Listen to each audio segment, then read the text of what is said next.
Welcome to Talk Cosmos, the show where Rose Minahan and her panel of guests bring you leading-edge astrology conversations through a journey of soul growth patterns connecting astrology's energetic cycles.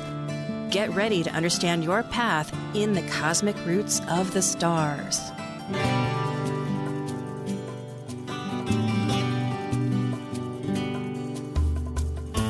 Hi, I'm Rose Minahan, host of Talk Cosmos, leading edge conversations, awakening your authentic self for soul growth. And really, this conversation has everything to do with that, because in just 5 days from now, on the 19th of November, we are having a Taurus Lunar Eclipse. That moon is actually quite a distance. It's at its apogee, almost 2 days afterwards. That's the furthest point from Earth.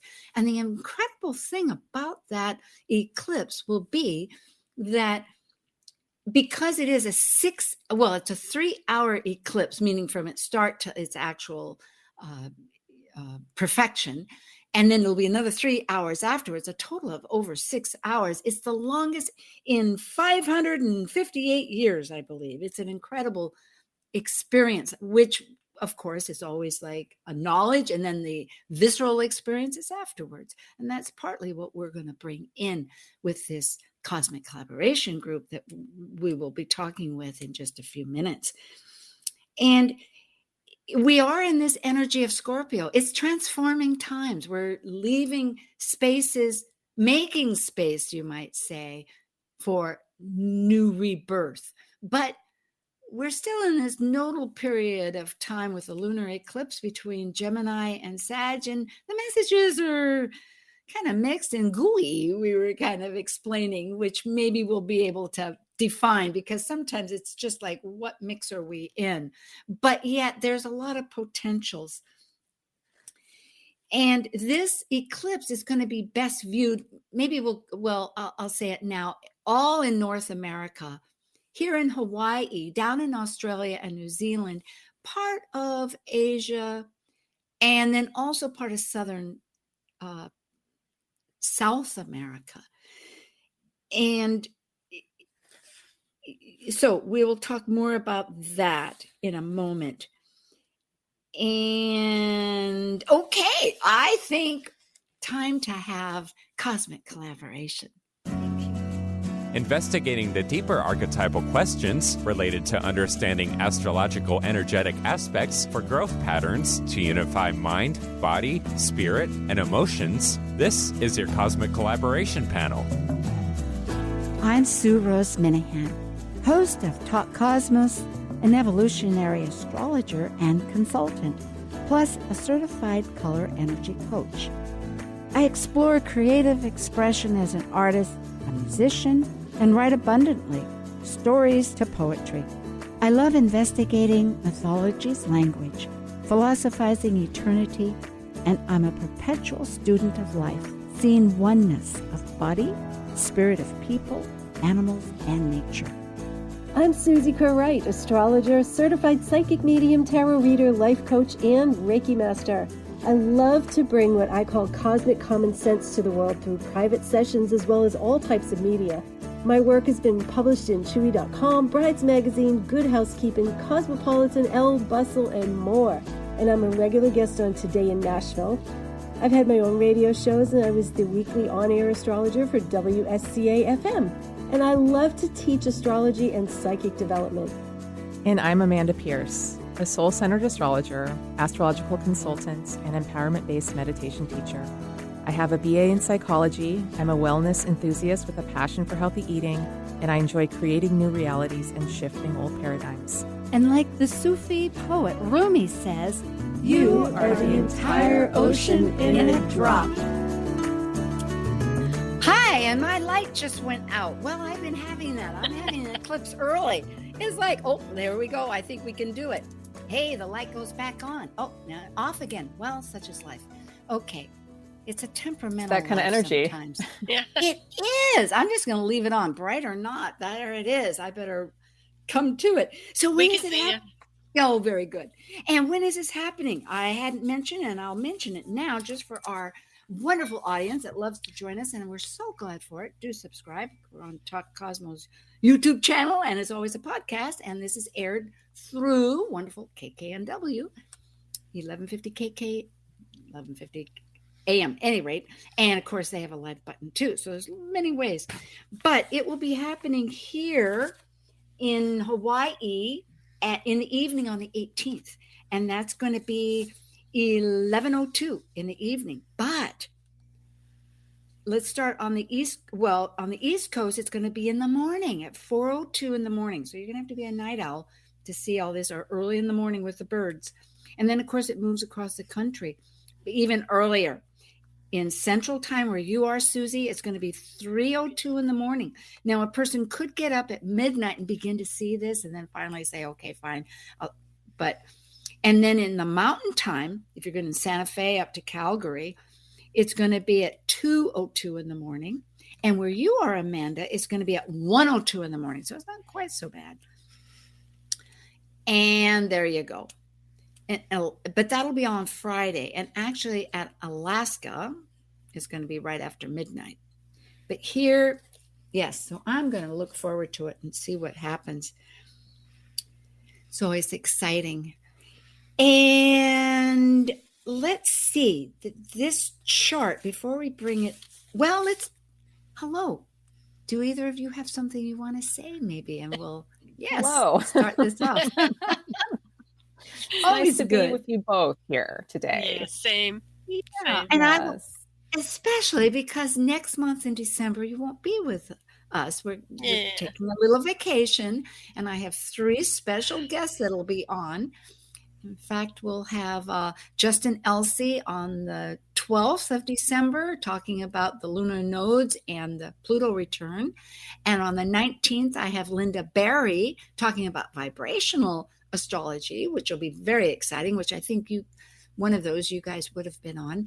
And then on the 26th of December, we have Daniel Feverson coming up again about another approach with the Pluto return and maybe power. We'll see if we can do a panel on that. Like, who has the power anyway? That's always an issue, isn't it? So in some ways, hopefully within oneself. It's a very Scorpio issue that we'll probably be seeing with these eclipses and the nodal switch into Taurus Scorpio.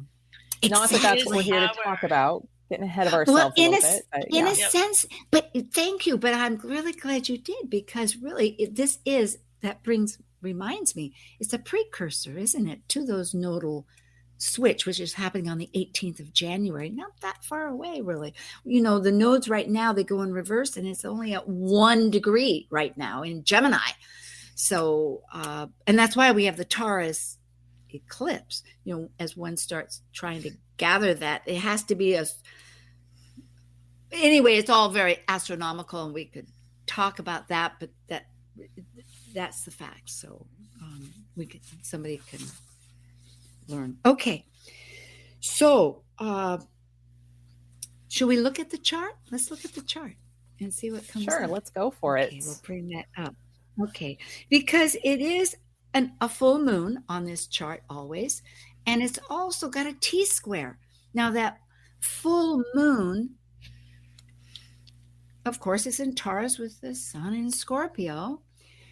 And interestingly, in that T-square, though, Mars is opposite Uranus and has a lot to say. But maybe we should I'll leave it open here, because Venus, the ruler of the full moon, is Venus also. But I'm going to hold back. I've said a lot. I know one of you have something. Well, yeah, I think that to me, the most striking energy within this chart is that Mars-Uranus energy. And I mean, Mars is at 13 and Uranus is at 12 degrees. So it's a very, very tight opposition. And it's whatever Mars touches, it really kind of gives the other planets or energies a push. And it's like adding fuel to the fire a lot of times. So we've already been going through a lot with Uranus and Taurus. And this may kind of up the ante for some people. And this isn't going to happen in everybody's lives, but if you have fixed energies, you're probably already seeing it, and it's probably already coming forward for you. Yeah, for me, that's what this is about. This is that tipping point. It's the fire starter. So we need to be really watchful of what happens on this one, because there's a lot of seething energy that's been going on in this world for a long time now, and really started with the Uranus and Taurus. So this is gonna this can be a big turning point, very impactful for especially for anybody that was anybody born around that time too, November 18, 19, 20. This is eclipses are always kind of an opportunity for like a do-over, a change in life, and so like, what's coming though. See, that's the thing. It's like, we kind of know, like, I don't know what's, we don't know maybe necessarily, or, we'll talk about it. I'm sure you guys have ideas, but what's going to blow, but something's going to blow. But we know that there's something going to blow because we've known that something's been wrong for a long time. Yes. Right? And we hope for it in a weird way. Yeah.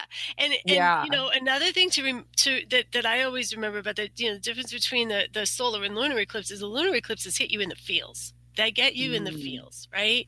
And so, and Scorpio can feel some stuff, and so can Taurus. And, Taurus will stay on a slow burn, and so will Scorpio to a point. But when it ticks off, and so, Mars is that instinct to act, and in Scorpio, it's like, what's it going to act on? Well, and yes, Taurus moons, they always want things to be stable, smooth riding. Like, they'll do whatever they can to just like make sure that everything is feeling okay, because there is a strong need for survival with both Taurus and Scorpio. So that's going to kind of be coming up for some people here. Absolutely. And when and it's that surprise factor, going back to that T-square with Uranus, the unpredictable, except to know that it's going to be unpredictable and sudden, adds to that crisis, except that really the best part of that is the fact that it forces the crevice. It forces that opening into a new life that we have to have, that space to open, which, and as we in our conversation brought up the fact that, and as you were just mentioning, Susie, it's been a long time coming. Yeah. I mean, we've had the pandemic since 2020.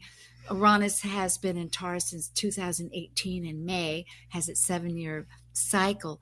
But that pandemic too has really united this globe in a sense of distress, of a new awakening that's so unknown is the difference, that this is ready, we really get to see what it means unknown. With we've talked about Uranus and Uranus activity and transits to by Uranus in your clients' charts for years and years. It's it's a wild card. Oh, it's an unknown.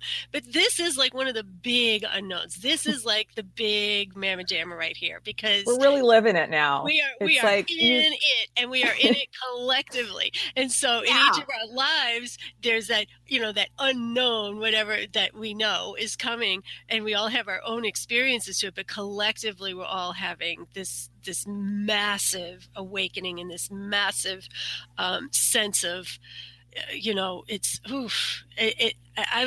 I've never felt Uranus so strong in my life, and it's pretty high up in my chart. Well, I love this whole take, because it means I've been realizing the collective nature of the pandemic, and the fact that this is what they call a deep, because I was looking at a Forbes article that was talking about 5 different things to know about this lunar eclipse.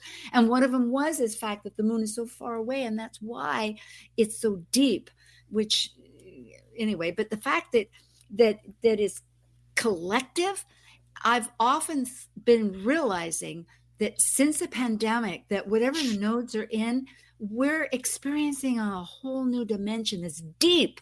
Like originally it started in Cancer with the North Node. Everybody was at home. And now that it's in Gemini, finally home is taking on a whole new concept, right? I mean, people are working from home and there's a lot of issues. And so, and it's been in our communication. It'll be interesting as it goes into Taurus, which this is a precursor to our terms of survival on a collective scale, that deep, deep sense, because everybody is experiencing it. And therefore it leaves the superficial strata and it goes into the really systemic is the word, systemic nature of what that archetype is and what it wants. And survival is the theme, right? We gotta.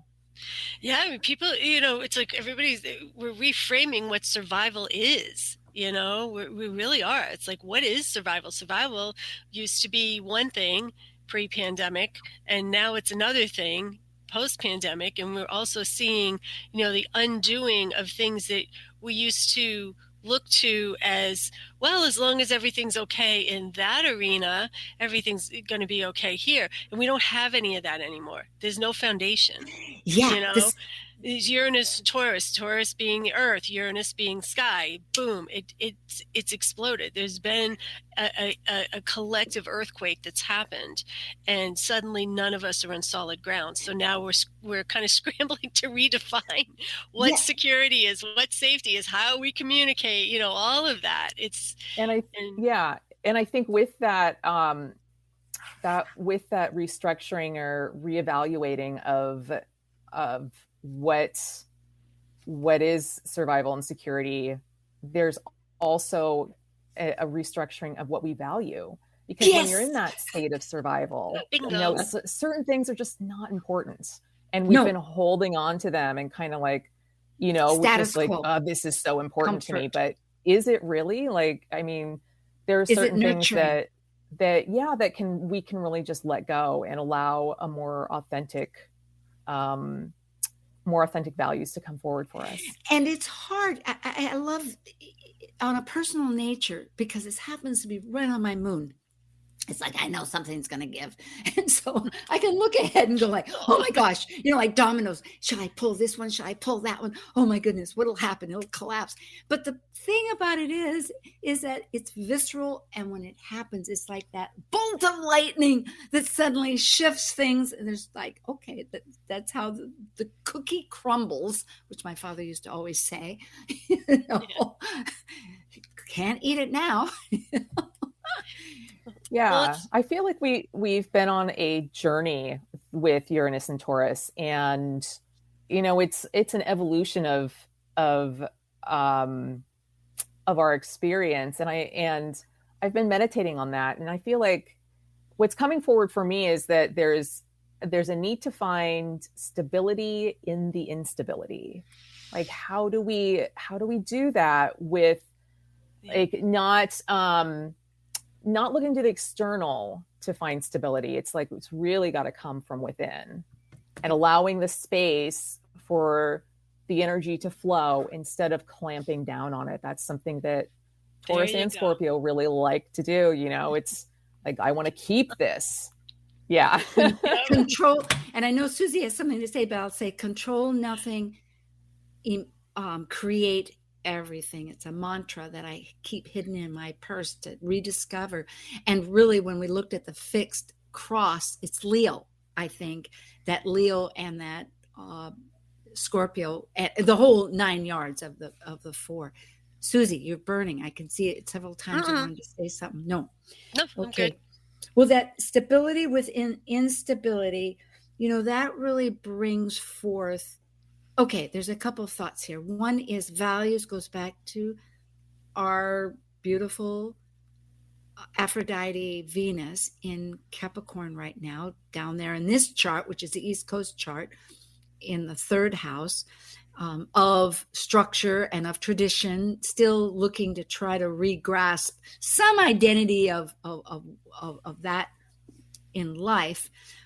But then I'm also thinking that instability also, of course, ultimately for me is Neptune, Neptune, that's in its own sign, because Neptune to me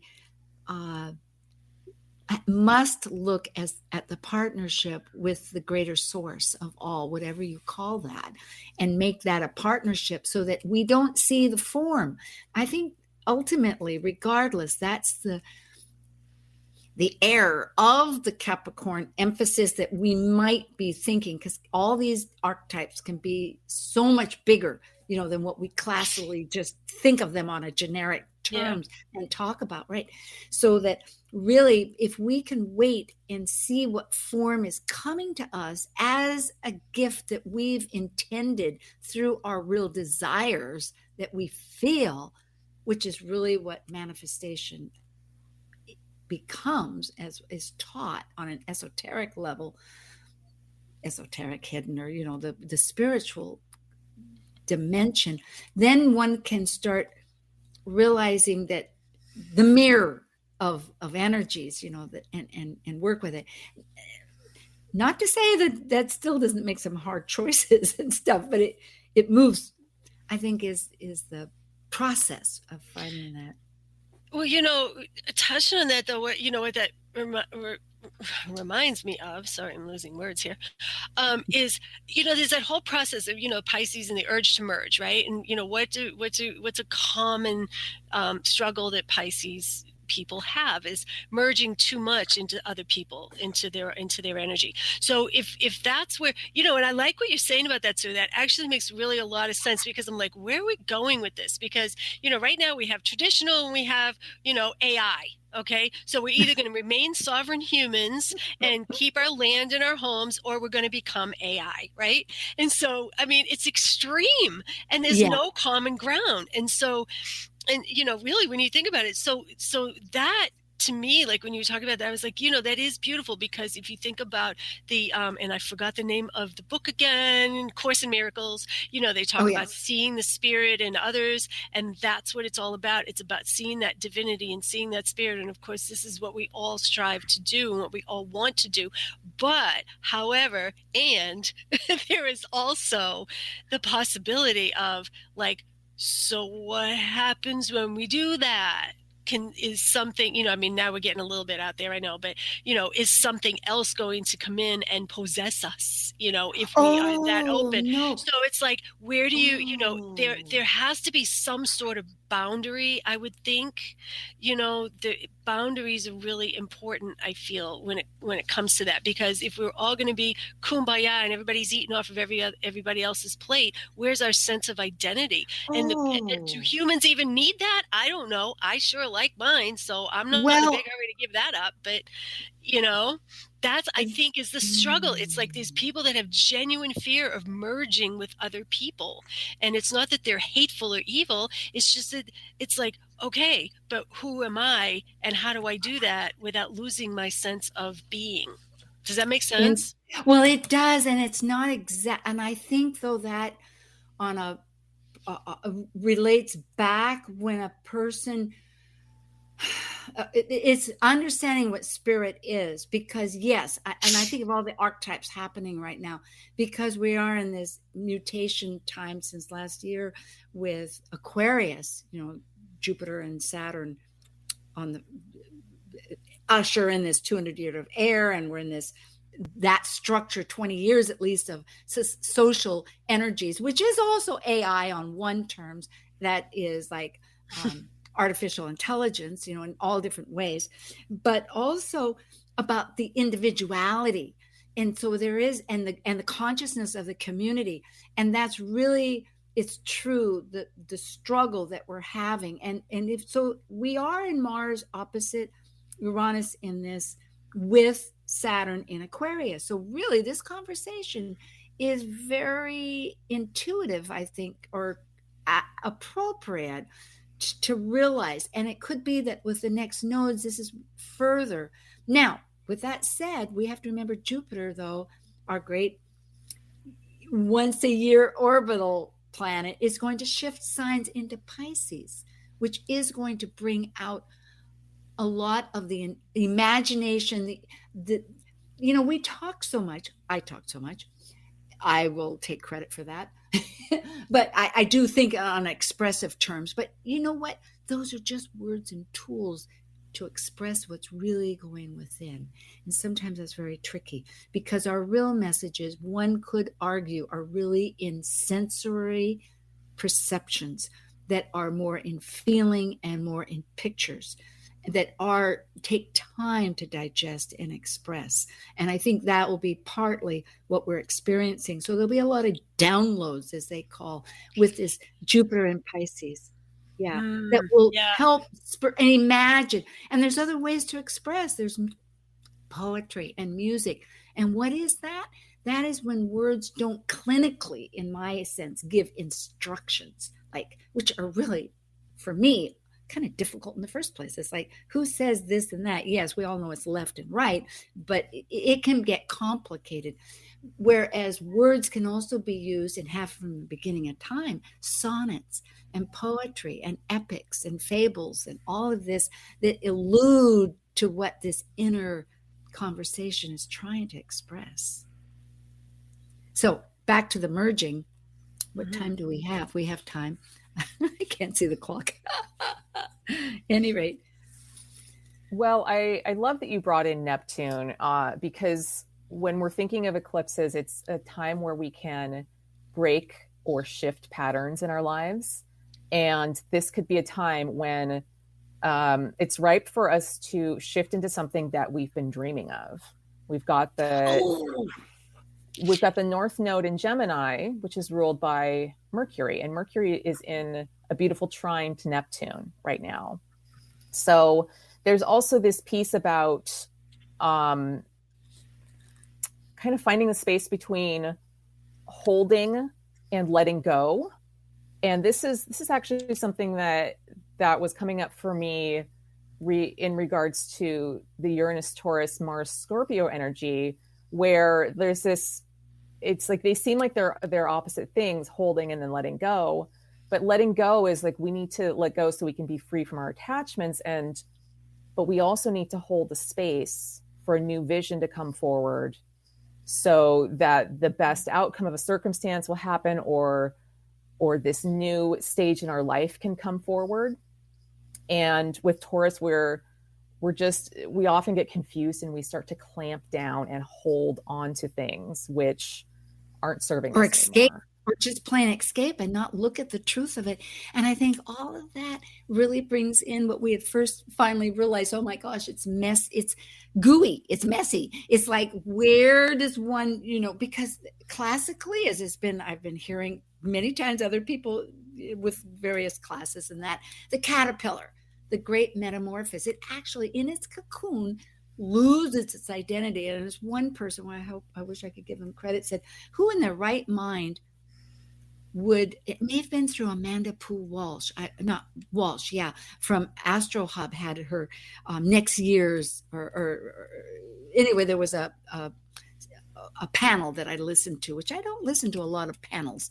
I have so much going on, but it may have been Rick Levine or somebody that said, who often talks in this way, to give credit, where who in their right mind would go into that cocoon thinking, oh my gosh, I'm going to lose everything, which really brings it home, because I think that is where the struggle is. We know it's gooey. We know we're losing things. We don't know what it is. And we don't even know what it feels like to fly around. And we know it needs to happen. We know it needs to happen. And yet there's still fear about going into it. Yeah. So trust is important. And trust goes back to not the material, but to the unknown, and Neptune and spiritual faith. Trust. Yes. Faith. Yep.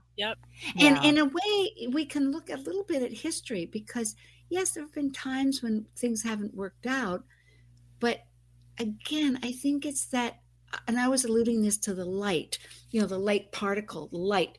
It's a wave. And when you stare at it, suddenly it becomes a particle. It's like that moment of grief. Oh, horrible, this event. Whereas if we step back and see the whole flow of the motion, it's like, well, yeah, but it's shown this beautiful vision, or it changed me here or there. Well, I think we have time for our little break at the half hour. And we thank Amanda Pierce and Susie Carol Walsh. If not Walsh? Susie Care Walsh. Right. Right. I've probably been wearing a flower longer than her. Yeah, you'll be on her show. Okay, well, thank you. And we'll be right back for Cosmic Collaboration. Thank you.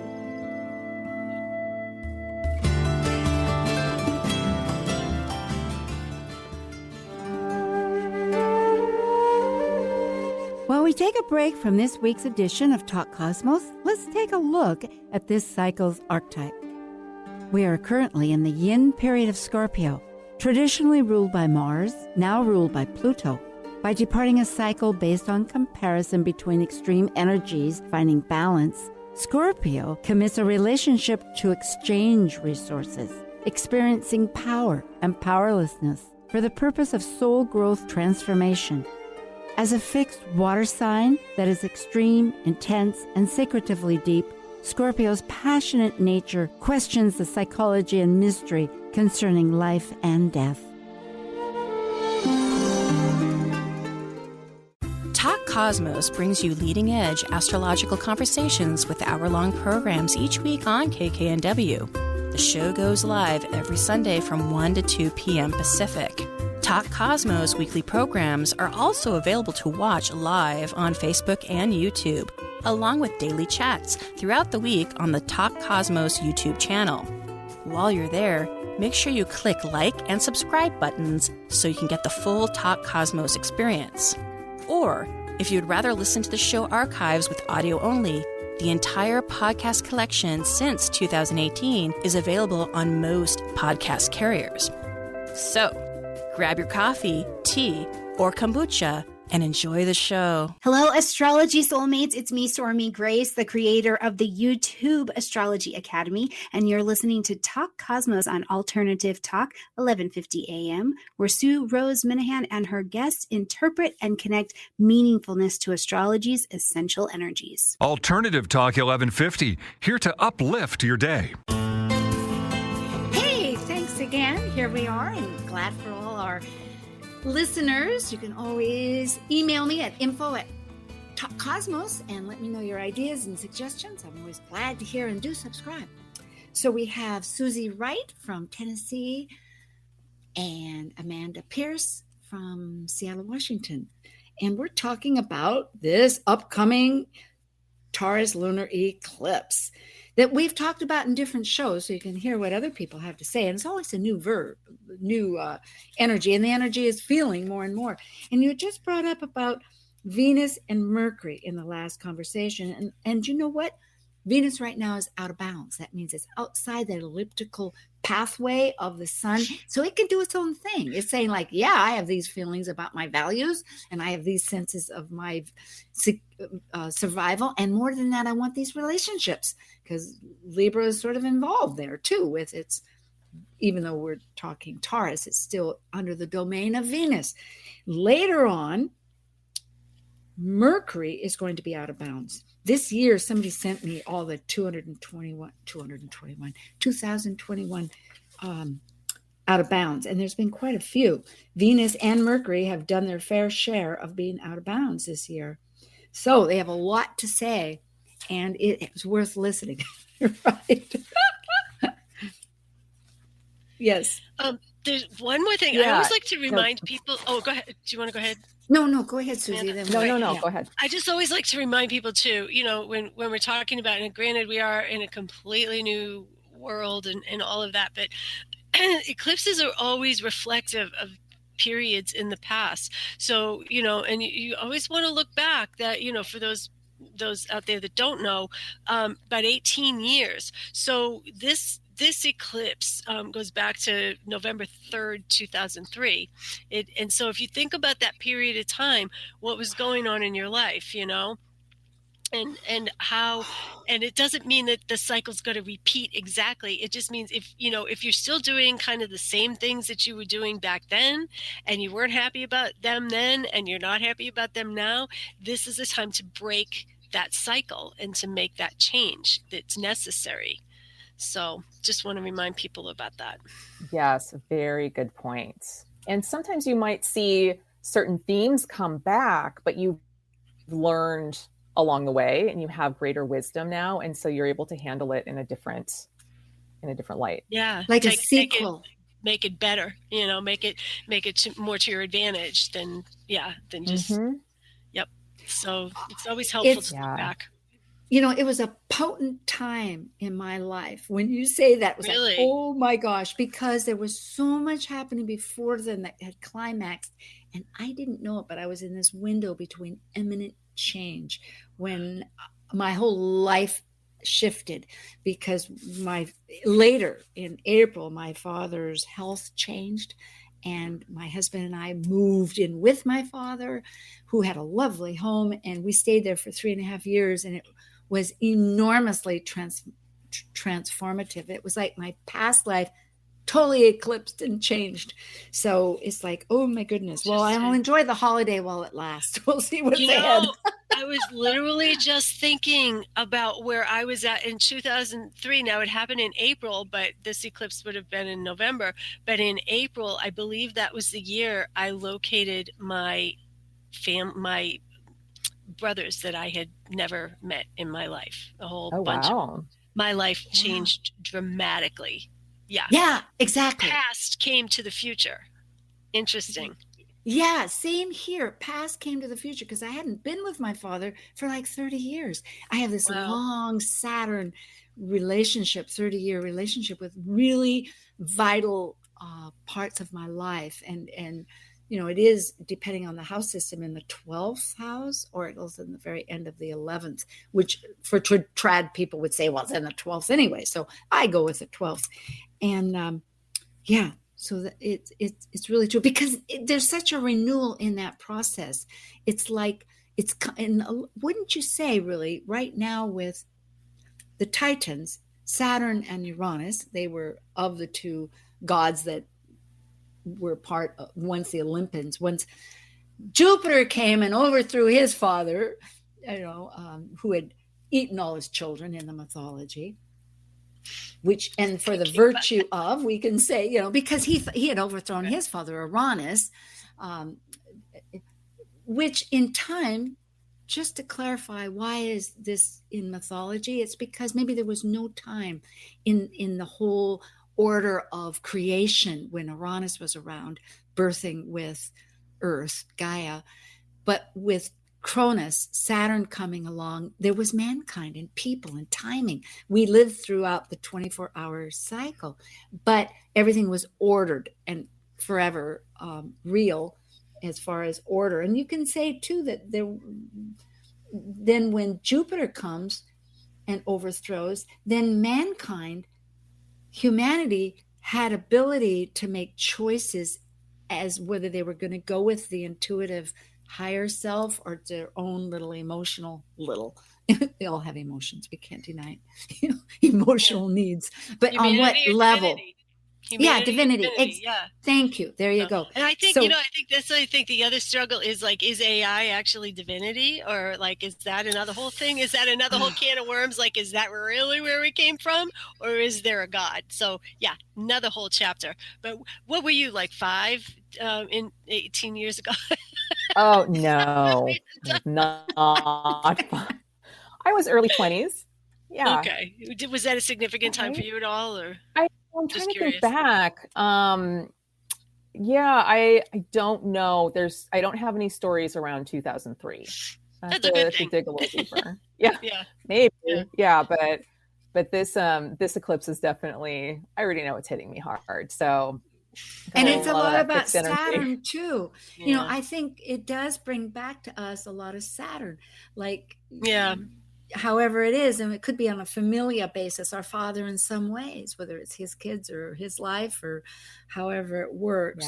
It's that structure, that some kind of and tradition, like how is the new tradition happening in our life as far as roles? That has very much to do with Saturn too, because that is back to that T-square that we talked about before, of that energy, Martian energy that's wanting to renew itself in Scorpio, of composting for new life to get empowerment against the other energies that have been toggling their working it out all year, and which are Uranus and Saturn, and will perfect on Christmas Eve once again.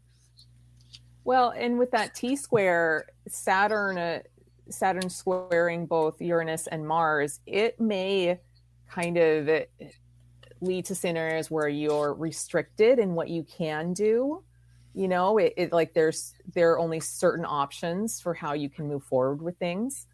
So it's just something to look out for. And how can you stand in and hold these energies in the most responsible and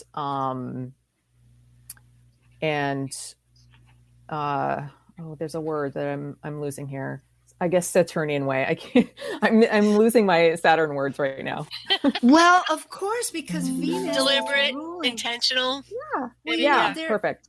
But that's the messy, gooey part, because who rules Taurus? Just talking astrologically, it's Venus, and Venus is in Capricorn right now. So of course, Venus is going like, "Hey, I knew the foundation. I had it surveyed. We've got this little spot, that spot, that spot we can build up. But and I was pre-planning. Yes, we could go in this direction. But you know what? That's not how life happens. And life happens unexpectedly. And what we predetermine, and I think this is a big lesson for Capricorn, is to let go of that form and realize that to trust that one could come up with forms, that one could think on their feet, that there will be an option that's available that somehow may be outside of the box, but can operate. Because what happens is that there's more of a wider spectrum available suddenly than what one had known before. And that all goes back to this Uranus that's happening, that's going to break it all up. And also with the other factors of really working with spirit.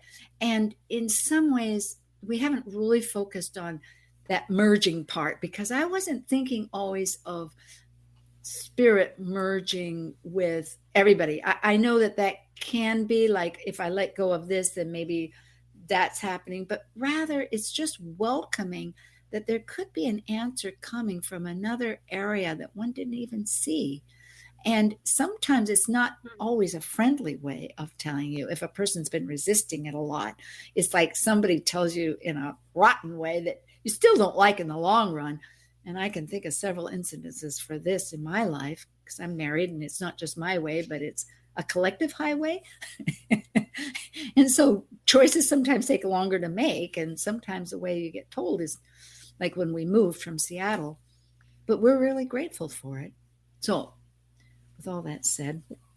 Well, I'm glad you brought up the Venus out of bounds, because it actually is pulled into this chart. If you look at the chart, Venus is at, I believe, 12.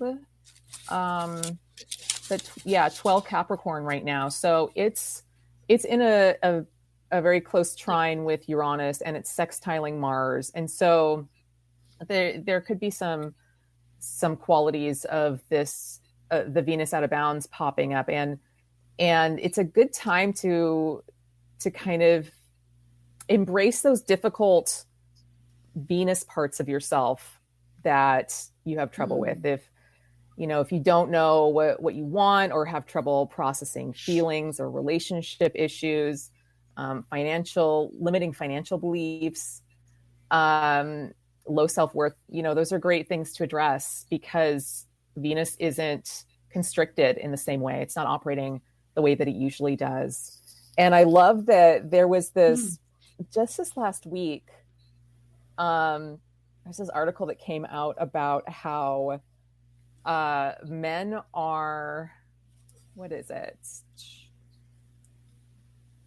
We're hanging. It was a Match.com's annual Singles in America survey. And it said, I'm just going to quote this: many men are now experiencing post-traumatic growth from COVID and are focusing toward prioritizing well-being along with furthering emotional maturity. And singles are growing up. They're looking for long-term stability in a partnership. How Capricorn is that? Yep. And they're going to take their time to find it, and men are leading the way. So this the whole thing about this was that men are less interested. The tagline was, men are less interested in sex than they used to be. They're more interested in like finding that deeper relationship. And this feels like it's like a Venus out of bounds type thing. You know, it's like just the Venus is operating differently. The way that we're looking at relationships is operating differently. Well, it seems like Venus is embracing its quincunx between Taurus and Libra. You know, it isn't a quincunx, 150 degrees, which in itself is defined by, okay, they don't share the same element or the same mode. You know, one's fixed, one's cardinal, one's earth, one's air, just for that archetypal quincunx. But the fact is, they both want support, strength through a relationship. And of course, sex is part of the relationship, but it's not the primary. It's in like, is it going to ensure that long term? And maybe it's also looking at the opposite side, which is from Taurus, it's going to be Scorpio. Like Scorpio is really the relationship where it's intimate. It's like, hey, we're having this relationship and we're keeping it because it's empowering both of us and we can exchange and have soul growth and everything. You know, so it's really and Scorpio, it's like you often think about sex with Scorpio, but it is also about deep emotional I just often intimacy. think about it. The Scorpio sun. Yeah. And this goes back to like that whole like Uranus stripping away what we and like when you're in survival, it really comes out what your values are. And so that was kind of like a nice little, and we can't do it alone. surprise. And that's the thing. And I know I'm jumping in, but Taurus has to remember they can't do it. Well, they can't have, thank you. They can't have survive by themselves. You know, they would like to, but they can't. Yeah, but they can't. There's only so many resources that any one individual possesses. I mean, can we really grow all the food that we have? Can we really support the entire house with everything? Well, to a certain point, but you still, if you're working, you have to hire somebody else to maybe go get your groceries. There's to that level, you know, if you even think of the top strata of the financial part of trying to survive. I mean, it really gets down to there's something that gives. We need that interaction. And the species is interactive.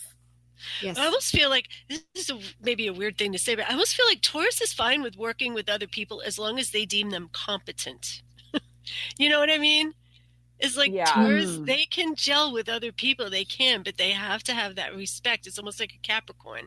They have to respect that person. They have to, So if they're looking for those things that are going to work for them, that are going to be consistent, that they can rely on, and that sort of thing. Strong. It's almost like, are you going to help? Are you going to help with our survival? If not, get out of here. Yeah.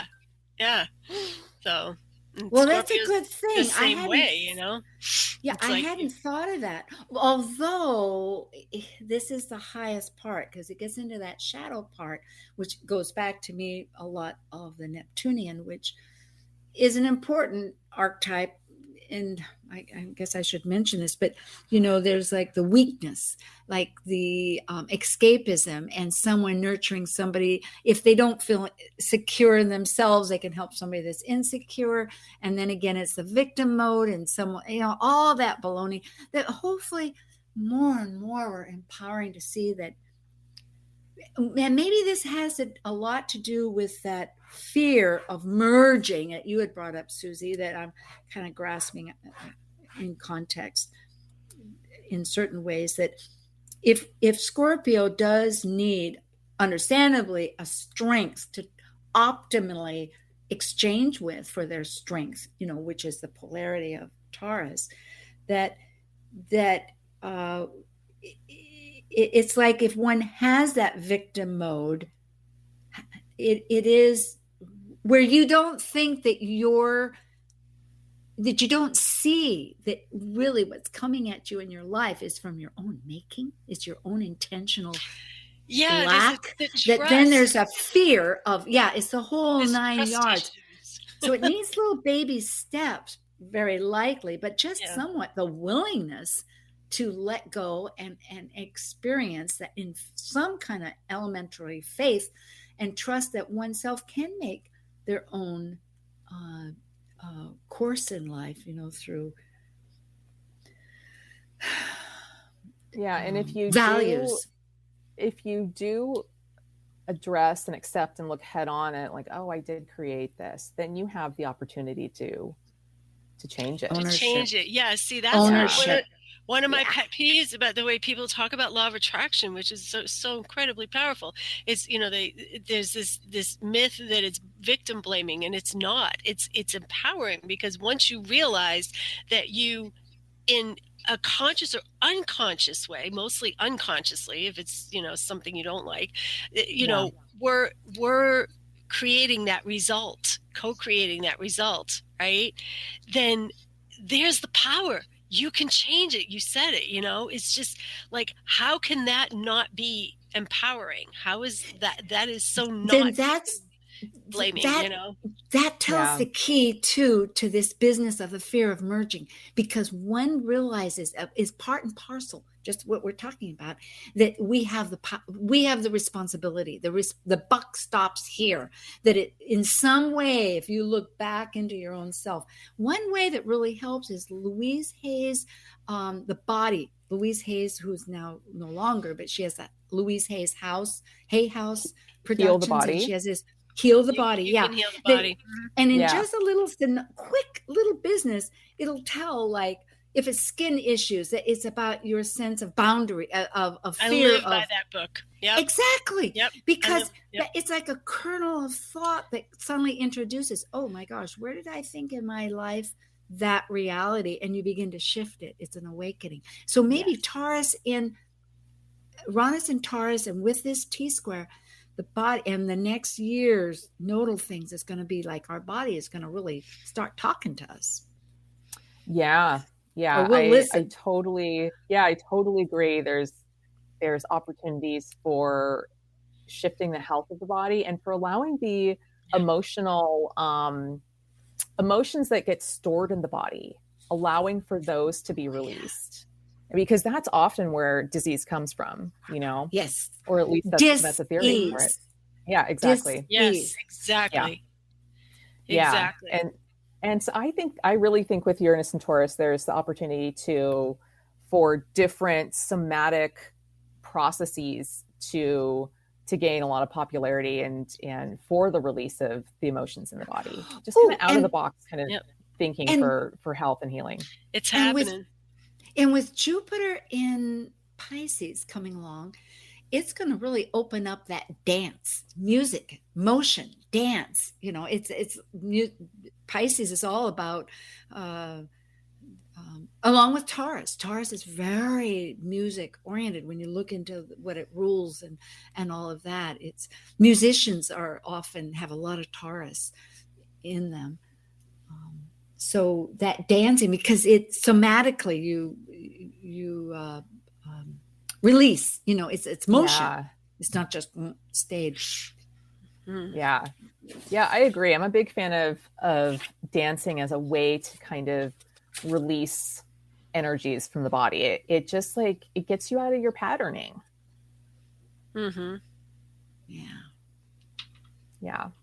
So that's a really great idea, Sue, for this eclipse, because we are trying we do have the option to break some patterns that may come forward for us at this time. And so dance your hearts out if you get the chance.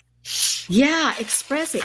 I will take this moment to say about next week, because after that, we'll talk about the Sabian and the Chandra symbols and stuff that are going to add. Oh, is it really that time? I have 5339. I can't believe it. Well, next week we have Tara All and Ashwin Subramanian, because they're going to talk about their astrology by moonlight. And I'm with Susie Kerr-Wright and Amanda Pierce.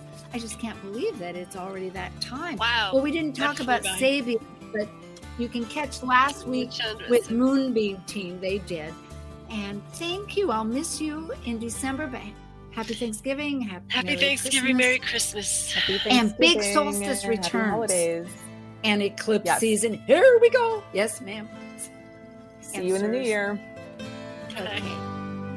Thank you for joining us on Talk Cosmos, the show where Rose Minahan and her panel of guests connect soul growth patterns with the energetic cycles of astrology.